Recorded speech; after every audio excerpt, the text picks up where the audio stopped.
പിള്ളേർ എന്തെങ്കിലും കഴിക്കാൻ വേണമെന്ന് പറഞ്ഞാൽ നിനക്കത് ഉണ്ടാക്കി കൊടുത്തു എന്ന് പറഞ്ഞാൽ മിക്ക ദിവസം എന്റെ അമ്മ ഫോൺ വെക്കുന്നത് വല്ല ആവശ്യമില്ലാത്ത വല്ല സാധനവും എൻ്റെ അടുത്ത് ചോദിച്ചാൽ ഞാൻ വെച്ച് തനമുണ്ട് അടിച്ചു കൊടുക്കുന്നത് സച്ചിന് നന്നായിട്ട് അറിയാം.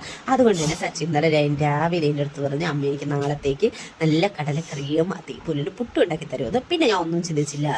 തലേ ദിവസം വൈകുന്നേരം തന്നെ ഞാൻ കടലക്കറി കടല അങ്ങ് വെള്ളത്തിലോട്ട് അങ്ങിട്ടിരുന്നു. കുതിർന്ന് വന്ന കടലയിലോട്ട് ഞാൻ കുക്കറിലോട്ട് മാറ്റിയിട്ട് ആവശ്യമുള്ള എല്ലാ സാധനങ്ങളും അങ്ങോട്ട് അരിഞ്ഞിട്ടിട്ടുണ്ട്. അതങ്ങോട്ട് ഫിസിൽ കേട്ടപ്പോഴത്തേക്ക് ഞാൻ വേറൊരു പാത്രത്തിലോട്ട് മാറ്റി വെച്ചിട്ടുണ്ട്. കുക്കറിൽ തന്നെ ഞാൻ വെള്ളം വീണ്ടും അങ്ങ് വെച്ച് ഞാൻ വെച്ച് ചിരട്ടപ്പെട്ട് തന്നെ ഉണ്ടാക്കാമെന്ന് അങ്ങനെ വേറൊരു ചീനച്ചട്ടിയിലോട്ട് ഞാൻ കടലക്കറി ഉണ്ടാക്കാനായിട്ടുള്ള എല്ലാ സാമഗ്രികളും അങ്ങോട്ട് അങ്ങനെ ഇട്ട് കടുവറ ആയിരുന്നു. അങ്ങനെ ഈ കടുവറ കഴിഞ്ഞിട്ട് ഞാൻ നന്നായിട്ട് മൂടി വെച്ച് അങ്ങ് വേവിച്ചങ്ങ് എടുത്തിട്ടുണ്ട്. ഉപ്പിടാൻ മറന്നു പോകരുത്, ഉപ്പിട്ടാലേ പെട്ടെന്ന് വാടി കിട്ടുള്ളൂ. എന്നിട്ട് ഞാൻ അങ്ങോട്ട് അടച്ച് വെച്ച് നന്നായിട്ട് വേവിച്ചെടുത്തിട്ടുണ്ട്. ഈ സമയം കൊണ്ട് തന്നെ ഞാൻ പുട്ടും അങ്ങോട്ട് നനച്ചെടുത്തിട്ടുണ്ട്. നന്നായിട്ട് പുട്ടുകൂടി നനഞ്ഞും കിട്ടിയിട്ടുണ്ട്.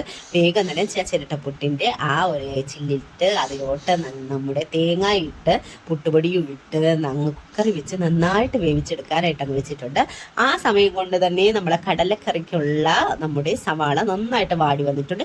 ഇതിൽ മസാലക്കൂട്ടുകളായ മഞ്ഞൾപ്പൊടി, മല്ലിപ്പൊടി, മുളക് പൊടി, അതേ കണക്ക് തന്നെ പെരുംജീരകപ്പൊടി, അതേപോലെ തന്നെ ഗരം മസാലപ്പൊടി ഇവയെല്ലാം നന്നായിട്ട് കടുവറ എന്ന് പറഞ്ഞ് ഇളക്കി കോടിരിക്കുക. പച്ചമണം മാറിയതിന് ശേഷം മാത്രമേ നമ്മളെ കടലക്കറി ഉണ്ടാക്കി വെള്ളം അതിലോട്ട് വീതി കൊടുക്കാറുള്ളൂ.